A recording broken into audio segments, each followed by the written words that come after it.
ল্যামার্কের মতে জীবের প্রয়োজনে জীবদেহে কোনো নতুন অঙ্গের উৎপত্তি অথবা কোনো পুরানো অঙ্গের অবলুপ্তি ঘটতে পারে।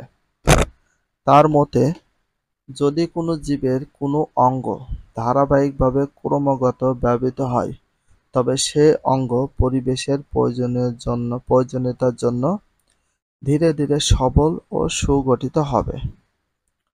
অন্যদিকে জীবের কোনো অঙ্গ পরিবেশের জন্য অপ্রয়োজনীয় হলে ওই অঙ্গর আর ব্যবহার থাকে না। সুতরাং ক্রমাগত অব্যবহারের ফলে অঙ্গটি নিষ্ক্রিয় অঙ্গে পরিণত হবে এবং অবশেষে অবলুপ্ত হয়ে যাবে। ল্যামার্কের মতে অঙ্গের ব্যবহার ও অব্যবহার জীবদেহে পরিবর্তন সূচিত করে, যা জীবের বংশ পরস্পর অর্জিত বৈশিষ্ট্য। এখানে তেমন একটা খুব প্রশ্ন পেলাম না, অঙ্গ ব্যবহার আর অব্যবহার নিয়ে আলোচনা করা হয়েছে। যদি জীবদেহে যদি কোনো অঙ্গ ব্যবহার না হয় নিয়মিত, সেটা হচ্ছে অব্যবহারযোগ্য হিসাবে গণ্য করা হয়, নিষ্ক্রিয় হয়ে যায়। 2. পরিবেশের প্রভাব। জীব সদা পরিবর্তনশীল পরিবেশে নিজেকে উপযুক্তভাবে মানিয়ে নেওয়ার জন্য সবসময় চেষ্টা করে। জীব সদা পরিবর্তনশীল পরিবেশে নিজেকে উপযুক্তভাবে মানিয়ে নেওয়ার জন্য সবসময় চেষ্টা করে।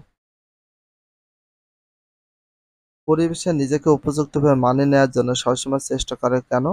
জীব সদা পরিবর্তনশীল এজন্য। এটি জীবের একটি সহজাত প্রবৃত্তি।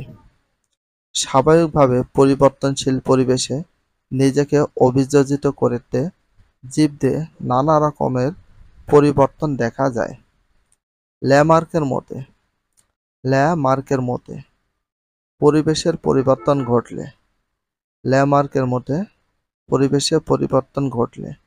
জীবের স্বাভাবিক এবং দৈহিক পরিবর্তন ঘটে। পরিবেশের পরিবর্তন ঘটলে জীবের স্বভাব ও দৈহিক পরিবর্তন ঘটে। জীবের স্বভাব ও দৈহিক পরিবর্তন ঘটে কখন? পরিবেশের পরিবর্তন ঘটলে।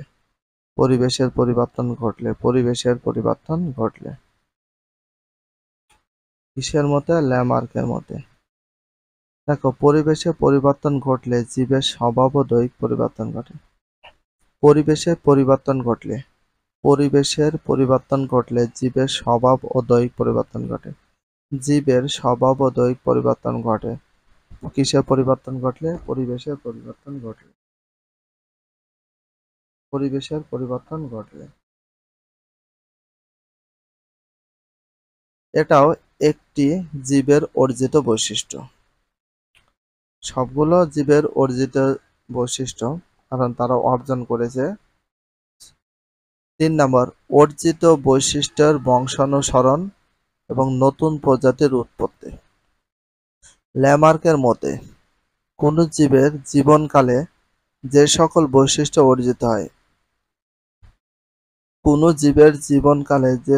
বৈশিষ্ট্য অর্জিত হয় সেই সমস্ত বৈশিষ্ট্য এক প্রজন্ম থেকে অন্য প্রজন্মে সঞ্চারিত হয়, অর্থাৎ অর্জিত বৈশিষ্ট্যের বংশানুসরণ ঘটে।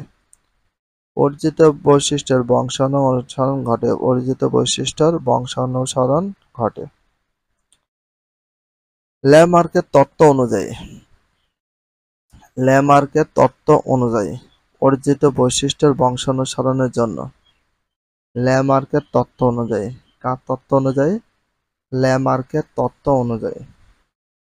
অর্জিত বৈশিষ্ট্যের বংশানুসরণের জন্য এবং প্রতিটি প্রজন্মে নতুন নতুন বৈশিষ্ট্য অর্জিত হওয়ার ধীরে ধীরে একটি প্রজাতি থেকে অপর একটি নতুন প্রজাতির সৃষ্টি হয়। ল্যামার্ক কতগুলো পর্যবেক্ষণের ভিত্তিতে তার মতবাদ রচনা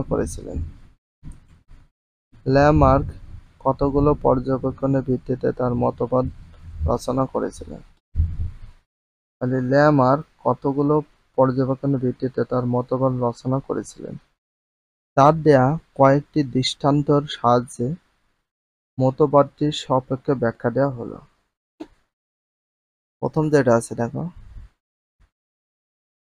ক্রমাগত পানিতে সাঁতার কাটার ফলে জলজ পাখির পায়ের আঙুলের অন্তর্বর্তী স্থানগুলো পাতলা চামড়া দ্বারা সংযুক্ত হওয়ায় লিপ্ত পদে পরিণত হয়েছে।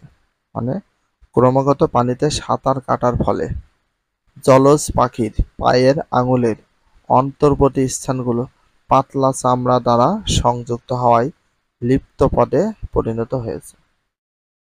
সাপের পূর্বপুরুষদের গিরগিটির মতো 4টে পা ছিল। তাহলে সাপের পূর্বপুরুষদের মতো গিরগিটির মতো 4টি পা ছিল, কিন্তু গর্ত ও ফাটলে বাস করার জন্য পায়ের ক্রমাগত অব্যবহারের ফলে বর্তমানে ওই বৈশিষ্ট্য সম্পূর্ণরূপে লুপ্ত হয়েছে। তারপরে দেখো, ল্যামার্কের মতে জিরাফের সুদীর্ঘ গ্রীবা খুব উঁচু গাছ থেকে পাতা সংগ্রহের জন্য অর্জিত বৈশিষ্ট্য বংশানুসরণের ফলে ঘটেছে।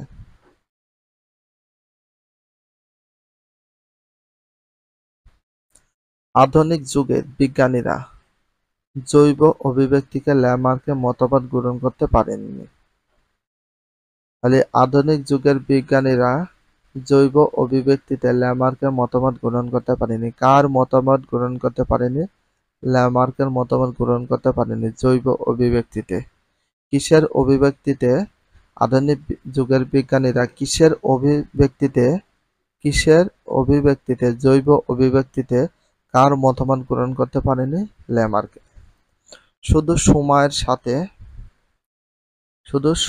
সাথে প্রজাতির পরিবর্তন হয়েছে, সেটি বিজ্ঞানীরা বিশ্বাস করেন না। বংশগতি বিদ্যার প্রসারের পর বিজ্ঞানীরা জীবের মধ্যে অর্জিত বৈশিষ্ট্যর বংশানুক্রম অনুসন্ধান করেছেন, কিন্তু সেটি খুঁজে পাওয়া যায়নি। অর্থাৎ বাস্তব অর্জিত বৈশিষ্ট্য পরবর্তীতে প্রজন্মে সঞ্চালিত হয়। এর সপক্ষে বর্তমান বংশগতিবিদগণ কোনো প্রমাণ পাননি। সহজভাবে বলা যায়, কোনো মানুষ ব্যায়াম করে এবং ক্রমাগত ব্যবহার করে তার একটি হাতকে শক্তিশালী করে তুললে তার সন্তান শক্তিশালী হাত দিয়ে জন্ম নেবে, সেটি সত্য নয়। ভিডিওটি এখানে শেষ করছি। যদি ভিডিওটি ভালো লাগে চ্যানেলে সাবস্ক্রাইব করতে হলে ফলো করে দিও, তার সাথে একটা লাইক এবং একটা কমেন্ট করে দাও। নেক্সট ভিডিও পাওয়ার জন্য অবশ্যই বেল আইকনটা অল করে রাখো, যাতে নিউ ভিডিও আপলোডের সাথে সাথে সর্বপ্রথম তোমাদের কাছে নোটিফিকেশনটা পৌঁছে যায়। If you love this video please subscribe my channel, like, comment, share, hit the bell icon for getting next video. So everyone take care, love you, আল্লাহ হাফেজ, বাই বাই।